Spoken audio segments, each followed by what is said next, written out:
चला तर मंडळी, आज पाहूया सुकट किंवा जवळ्याची चटणी कशी बनवतात। सर्वात पहिले आपल्याला एका टोपामध्ये सुकट किंवा याला जवळा असे सुद्धा म्हणतात, एक सुकी मच्छीचा प्रकार आहे। याला आपण टोपामध्ये छान खरपूस भाजून घ्यायचे आहे। त्याच्यानंतर आपल्याला त्याला थोडा वेळ धुवून भिजत ठेवायचं आहे। त्यानंतर त्याच टोपामध्ये आपल्याला एक पळीभर तेल घेऊन त्यामध्ये जिरे तडतडेपर्यंत भाजून घ्यायचे। त्याच्यानंतर त्याच्यामध्ये एक मोठ्या आकाराचा कांदा इथे बारीक चिरून घातलेला आहे। ह्या भाजीसाठी आपल्याला कांदा जास्त प्रमाणात वापरायचा आहे। त्यानंतर हा कांदा चांगला खरपूस भाजेपर्यंत आपल्याला वाट बघायची आहे। त्याच्यानंतर त्याच्यामध्ये आपल्याला पाव चमचा हळद घालायची आहे, ती सुद्धा छान परतून घ्यायची आहे कांद्यासोबत। त्यानंतर त्यामध्ये आपल्याला चवीप्रमाणे मीठ घालायचं आहे। मी कांदा परतत असतानाच त्यामध्ये मीठ घातलेलं आहे, जेणेकरून कांद्यामध्ये सुद्धा ते मीठ मुरलं जाईल। त्यानंतर इथे आपल्याला अर्धा चमचा लाल तिखट घालायचं आहे। तिखटाचं प्रमाण तुम्ही तुमच्या आवडीनुसार कमी जास्त करू शकता। त्यानंतर स्वच्छ धुवून भिजत ठेवलेली सुकट आपल्याला ह्या कांद्यामध्ये आता टाकून परतायची आहे।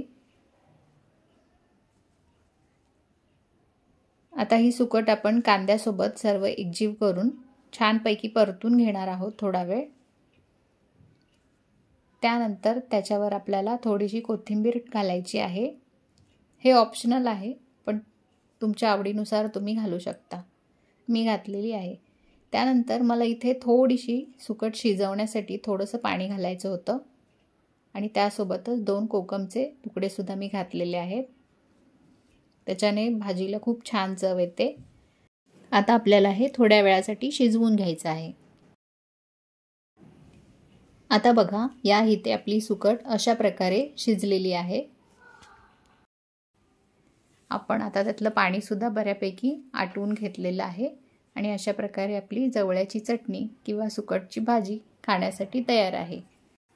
ही चटणी किंवा भाजी तुम्ही तांदळाची भाकरी, ज्वारीची भाकरी, बाजरीची भाकरी किंवा चपाती सोबत सुद्धा खाऊ शकता। चवीला मस्त असणारी आणि झटपट बनणारी सुकटची चटणी किंवा जवळ्याची चटणी किंवा भाजी तुम्हाला कशी वाटली मला कमेंटमध्ये नक्की सांगा। आणि हो, तुम्हाला कोणती सुकी मच्छी खायला सर्वात जास्त आवडतं तेही मला कमेंटमध्ये नक्की सांगा। याच पद्धतीने आपल्याला सुके बोंबील, सुकी कर्दी किंवा कोणतीही सुकी मच्छी असेल तर त्याची सुद्धा भाजी याच पद्धतीने आपल्याला करता येते।